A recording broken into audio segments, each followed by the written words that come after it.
வணக்கம். இது தமிழ் குரலின் சிறப்பு நேர்காணல். இன்றைக்கு நம்மோடு இணைந்திருக்கிறவர் ஃபர்ஸ்ட் லைன் மீடியாவின் முதன்மை ஆசிரியர் மூத்த பத்திரிகையாளர் ஐயா முனைவர் உமாபதி அவர்கள். சார் வணக்கம். சார் வணக்கம். வணக்கம். ராஜேந்திர பாலாஜி தான் ஓடி வந்திருக்காரு, அண்ணாமலைக்கு விளக்குறாரு அவர்.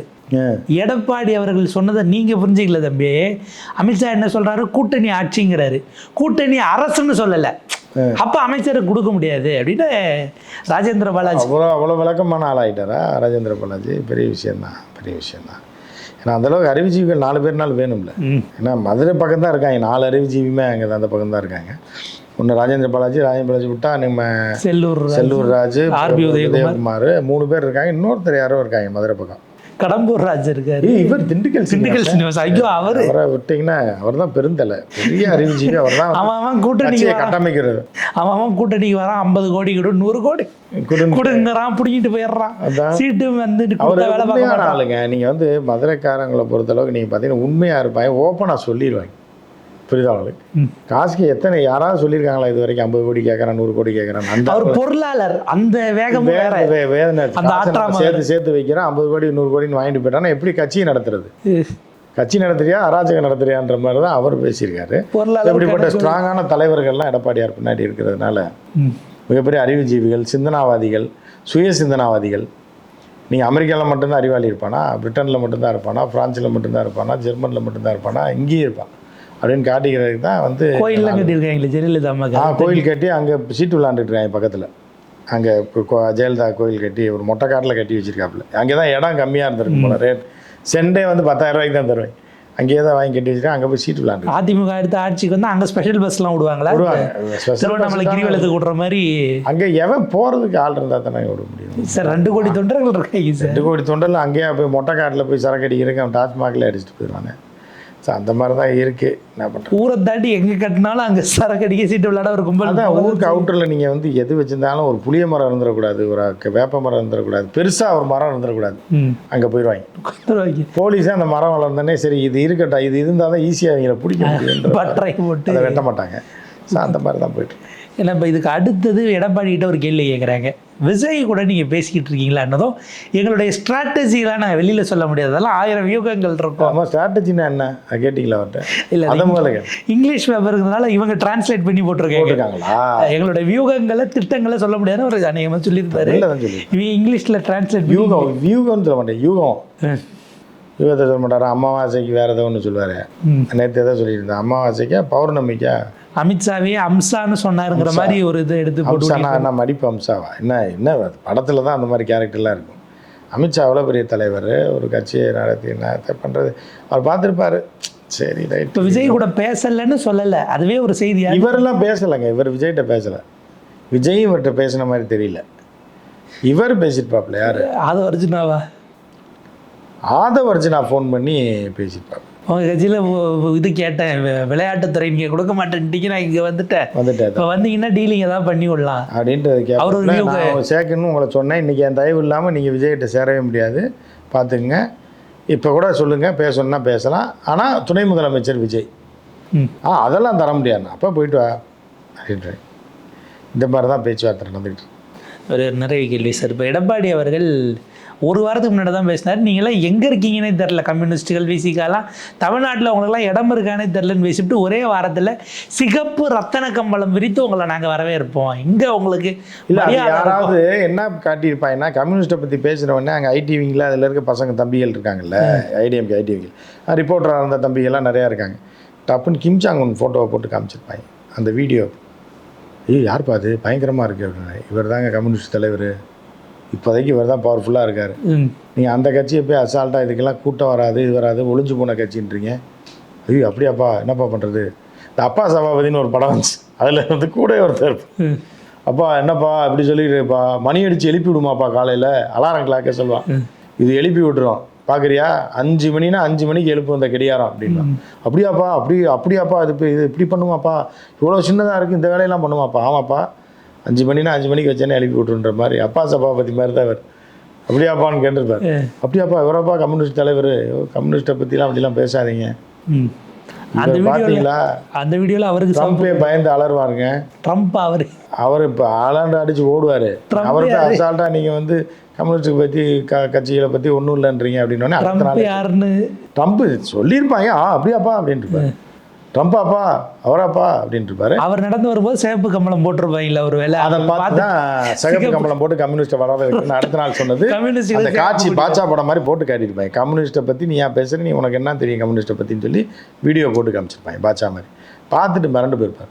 இவ்வளோ சின்ன பையனா கொலுன்னு இருக்கான், எவ்வளோ பெரிய தலைவராப்பா, எல்லா பேரும் சல்யூட் அடிக்கிறான், கைத்தட்டுறான், இவங்க வழி வந்தவங்களாப்பா அவங்க அப்படிங்கும்போது அப்போ வேணாம்ப்பா, நான் கூட சாதாரண வேட்டி கதர் வேட்டி சட்டையை கட்டிக்கிட்டு அவாய் செருப்பு போட்டு வர்றாரு, அப்படி நம்ம ஊர்க்காரர் மாதிரி இருக்காரு அப்படின்னு சேப்பு துண்டு போட்டிருக்காருன்னு பார்த்தா இவ்வளோ பெரிய கட்சியாப்பா அது அப்படின்னு சொல்லி பயந்து தான் அடுத்த நாளே கம்யூனிஸ்ட்டுகளை கூப்பிட்டது.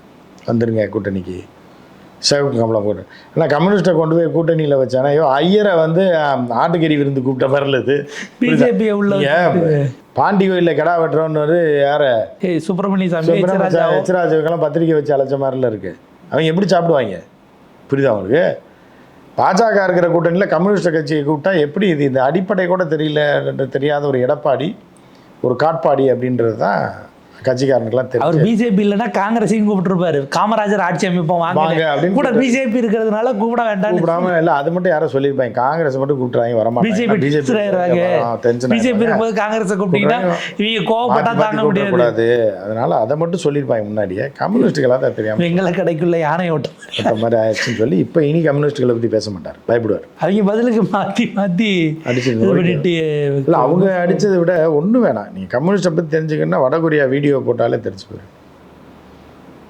ஐயோ எவ்வளோ பயங்கரமான ஆளா, யாரையும் நாட்டை விட்டே விட மாட்டாங்களா, என்னப்பா சொல்கிற அப்படின்னு அந்த ரேஞ்சுக்கு பயந்துருப்பார். இதில் பாஜக மட்டும்தான் வந்திருக்கு, மற்றவங்க யாரும் இன்னும் தெளிவாக சொல்லலை. இதுவே பாஜக கூட்டணிங்கிறாங்க, அவர் இல்லைங்கிறாருன்னு ஓடிட்டுருக்கு.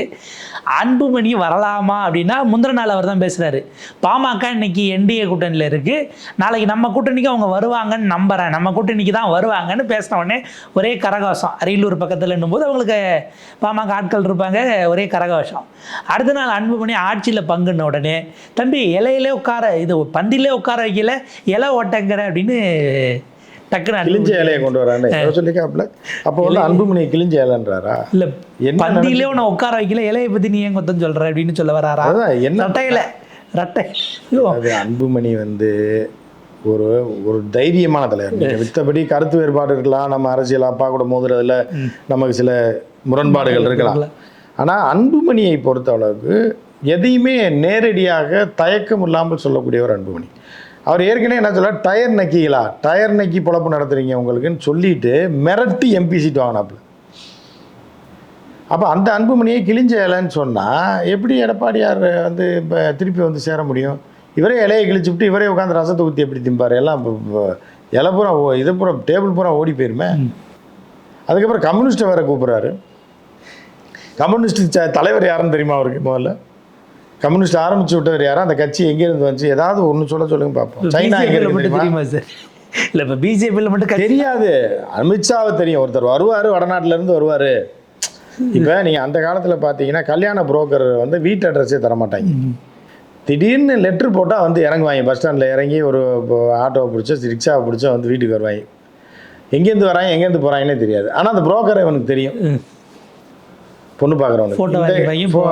இந்த இதுதான் வந்து இவர் நினச்சிட்டு இருப்பாரே தவிர மித்தபடி பாஜகவை பற்றி அதோட அடிப்படை கொள்கைகள் என்ன, ஆர்எஸ்எஸ் யார், ஆர்எஸ்எஸ் கொள்கைகள் என்ன, 100 ஆண்டுகளுடைய ஆர்எஸ்எஸ் யார் தோற்றுவிச்சது, எதற்காக தோற்றுவிச்சாங்க, அதை கண்டுபிடிச்சது தான் பாஜக, யார் அத்வானி, யார் முரளி, யார் வந்து இப்போ இந்த சொல்லி யாரை பற்றி, வாஜ்பாய் யார், வாஜ்பாய் பிரதமராக இருந்தார்ன்றது இவருக்கு தெரியும். ஏன்னா அப்போ வந்து இவர் ஜனதா தளத்தில் இருந்தார்.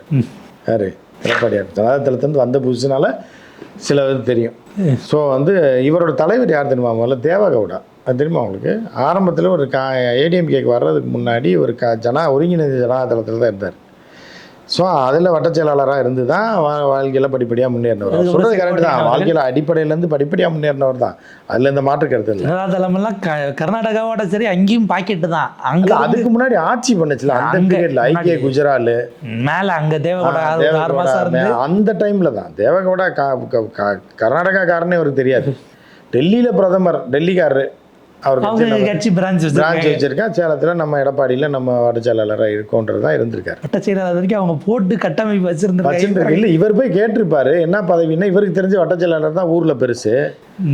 இப்போ இது நம்ம என்ன நகர செயலாளராக இது பகுதி கிளை செயலாளர், அதுதான் இவருக்கு தெரிஞ்சது. அவங்ககிட்ட என்ன பதவி வேணும்னு அவங்க கேட்டிருப்பாங்க. கிளை செயலாளர், அவங்க நினச்சிப்பாங்க பெருசு போல், ஸ்டேட்டோட பெருசு கேட்குறாரு போல், ஸ்டேட் பிரசிடென்ட் கேட்பாருன்னு பார்த்தா அது கேட்கல. என்னன்னா சரி எடுத்துக்கங்கன்ட்டாங்க, ஒரு கார்டை போட்டு கொடுத்துட்டேன். அவங்களுக்கு கிளை செயலாளர் இருந்து 2 கிராமம் 3 கிராமம் மட்டும்தான்றது. இருந்தாரா இல்லையான்னு சொல்லுங்க. அதுலேருந்து தான் வந்தவர் அவர். இப்போ கம்யூனிஸ்டுகளை கூப்பிட்ற அளவுக்கு ஒரு வளர்ச்சி கண்டிருக்கிறார்ன்றது பெரிய. கம்யூனிஸ்ட் சர்வதேச அளவில் ரஷ்யாவில் இருக்கா, சைனாவில் இருக்கான்றதுலாம் அவர் தெரியாது. வடகொரியாவில் கிம் ஜாங் உன்னாலாம் பார்த்தாருன்னு வைங்க, என்ன தைரியத்தில் என் கட்சிக்காரனை நீ கூப்பிட்டுருப்பேன், புரியுதா? கிம் ஜாங் உன் ஃபோட்டோ மட்டும், அந்த வீடியோ மட்டும் போட்டு காமிச்சு நீங்கள் யாரை கம்யூனிஸ்டுகளை கூப்பிட்டீங்க தெரியுமா கூட்டணிக்கு? என்னென்ன யார்? நம்ம பாலகிருஷ்ணன் தான், இவர் வருவார் ஒருத்தர் துண்டு போட்டுட்டு சண்முகம் அப்பாவியா வருவாங்க, அவங்களோட தலைவர் யார் தெரியுமா அப்படின்னு பாட்சா படம் மாதிரி போட்டு காமிச்சாங்கன்னு வைங்க. கிம் ஜாங் உன் நடந்து வர்றதையும் போகிறது, இந்த மியூசிக்கோட போடுவாங்க பாருங்க, எல்லாம் சல்யூட் அடிக்கிற மொத்தம். இவ்வளோ பெரிய ஆளா அந்த கட்சியா? அது அந்த வழி வந்த கட்சியை அசால்ட்டாக கூட்டணிக்கு வான்ற, அந்த கட்சிக்கு கூட்டம் இல்லைன்ற, கொரியாவிலேருந்து கூட்டு வருவாங்க கூட்டத்தை, புரியுதா உங்களுக்கு? மிரண்டு போயிடுவார். நீங்கள் ஜிஜின்பிங்கு அவருக்கு கூடுற ஜிஜின்பிங் கூட அவ்வளோ கூட்டம் கூடாது. நீங்கள் நார்த் கொரியாவோட அதிபர் கிம் ஜாங் உன்னை போட்டு அந்த கம்யூனிஸ்ட் கட்சியோட கட்டமைப்பை பார்த்தீங்கன்னா, இவங்களையா நீங்கள் ஆள் இல்லைன்னு சொன்னீங்க அப்படின்னு மிரண்டு போயிடுவார். நேற்று வாசிக அம்மாவோட சொல்லியிருக்காப்புல, என்னத்தை சொல்கிறது இவரை பற்றி. ஸோ அந்த மாதிரி ஒரு கம்யூனிஸ்ட்னா என்னன்னு தெரியாது, ஆர்எஸ்எஸ்னா என்னன்னு தெரியாது, மகாராஷ்டிரானா என்னன்னு தெரியாது, ஆனால் எல்லாரும் நாக்பூர்னா என்னன்னு தெரியாது, குஜராத் தெரியும். ஏன்னா இவர் ஓபிஎஸ் அங்கே வீடு பார்த்துருக்காரு, அப்பார்ட்மெண்ட்ஸில் வாடகை இருக்காருன்ற வரைக்கும் தெரியும், அதனால தெரியும். ஆனால் இவர் போனது இல்லையே குஜராத்துக்கு. எங்கே போயிருக்காரு இவர்? போனது அமெரிக்கா மாதிரி வடநாட்டுக்குலாம் அவர் போனதில்லை. டெல்லி போயிருக்காரு, வந்திருக்காரு, அவ்வளோதான். வேறு எந்த ஊருக்கு போயிருக்காரா? நார்த் ஈஸ்ட்லாம் எங்கே இருக்குன்னே தெரியாது அவருக்கு, பீகார் எங்கே இருக்குன்னு தெரியாது. சும்மா உருட்டிட்டு பால் கலக்குது, 65 லிட்டர் கலக்குதுன்னு. அமெரிக்காவே ஒரு டைம் தானே போயிருக்காரு, கோட் சூட்லாம் தச்சு கூப்பிட்டு அவன் கூப்பிட்டு போய் அங்கே ஒரு மாட்டை பார்த்து, இதனே மாடு நம்ம மாடு மாதிரி தான் இருக்குது அப்படின்னா, கறந்து பாருங்கள் 65 லிட்டர் கறக்குன்ட்ருக்காங்க அவங்க. உடனே ஒரு 10 மாடை இறக்கியாங்க ஊரில் அப்படின்னு. ராஜேந்திர பாலாஜி வர கூப்பிட்டு, அவர் தான் பால் வளம் இல்லை, பால் வளம் பார்த்துருப்பான். 65 லிட்டர் கலச்சுன்னா 50 லிட்டர் ஆவினுக்கு விற்றுட்டு 15 லிட்டரில் பால்கோவா கிண்டி நம்ம பாட்டுக்கு பெரிய அளவில் சம்பாரிச்சிடலாமே அப்படின்னு நினச்சிருப்பாங்க. 1000 கிலோ பால்கோவா தயாரிச்சிடலான்ற மாதிரியான ஒரு இதில் தான் ராஜேந்திர பாலாஜி இருந்திருப்பாங்க. அந்தளவுக்கு தான் அவருக்கு தெரியும். பாப்போம் சார், இது எப்படி போகுதுன்னு உங்கள் நேரத்துக்கு மிக்க நன்றி சார்.